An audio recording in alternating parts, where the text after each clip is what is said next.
These are the brand new design PreSonus E5 studio monitors. I've had them for about a week now, doing some testing, and I have some news. Ever since I got these, I switched out my old KRK Classic 5s just to get a feel of what it's like to use them. Now, PreSonus did send these monitors, but this video is not sponsored, and everything that you hear is my own opinion. You can find a pair for yourself using the link in the description below the like button. The unboxing experience is pretty standard. What you get in the box is a manual, the speaker itself, and a power cable. The manual is packed together with some pads that you can put under your speaker for better positioning and to reduce vibrations on your desk. Now here's a little warning that might save you some trouble. So this set of speakers that I have came with an American power cord with 125 volts, and I'm obviously not American, so I used my 250 volts power cable and immediately killed the speakers. Turns out I blew the fuse, and when that happens, the speaker just refuses to power on.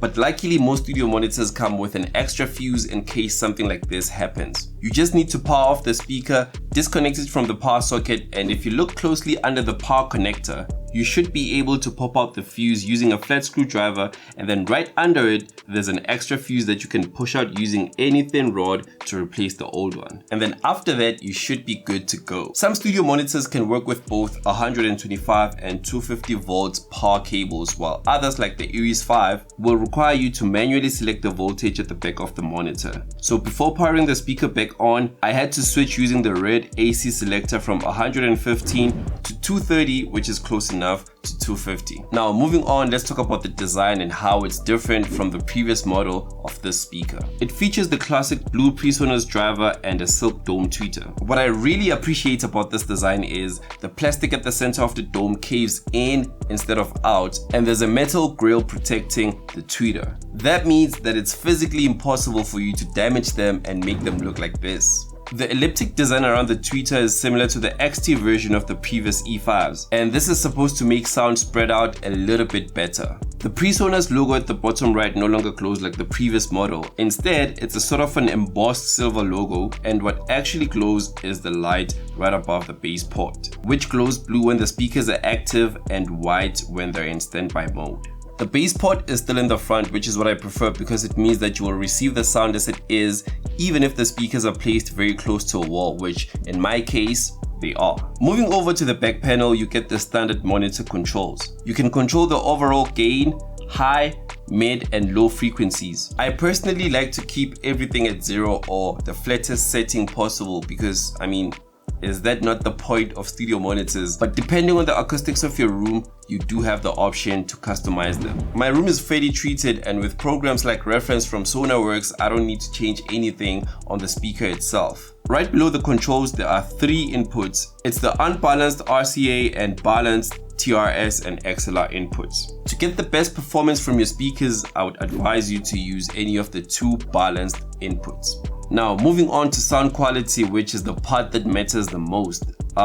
It sounds nice, sounds fuller and somewhat bigger. I don't know if that makes sense, but it sounds flat, which is the point of a studio monitor. The lows are present, not boosted or overly flattened to the point of being absent, they're just present. The mids are even better than my KRK Classic 5s, and the highs are crisp and clean. They do distort at high volumes, but that's not something that's specific to these speakers only. Any pair of 5-inch studio monitors, especially at this price point, will distort at high volumes. But if you can get your song to sound good on these, it's gonna sound good anywhere else. But of course, the producer community is just filled with people who hyper obsessed about stuff that doesn't really matter. So it's not uncommon to come across people who will advise you to buy the most expensive speakers because they can hit frequencies that you can't even hear. While some of the biggest producers and artists in the world use a pair of decent, non-expensive monitors to make hits. When it comes to choosing a pair of studio monitors, I would say that it comes down to personal preference because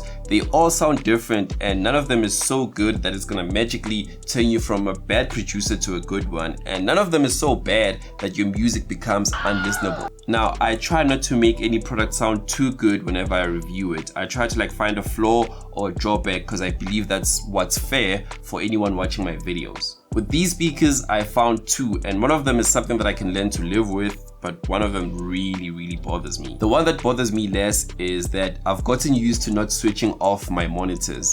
My Karaoke Classic 5s automatically switch off after 30 minutes of not being active, and then they automatically power back on as soon as you play something, while these ones just remain on. I mean, they do go to standby mode after a while. As you can see now, this thing is glowing white, but they're still on, they just remain on. Now this is something that I just got used to by using the Karaokes, and I can easily readjust and just power off the speakers. The one thing that I really don't like about these monitors is they get really hot after extended use. I know it's expected for any pair of studio monitors to get warm at the back, but these ones get really hot, especially at high volumes. They're still better than my M Audios though. Those ones get really hot, like you could probably fry eggs off the top of them, and I'm not even exaggerating. But other than that, the Eris Studio 5s are great, and I highly recommend them for anyone looking for a pair of studio monitors and not willing to spend a fortune for them. Again, you can find them using the link in the description below.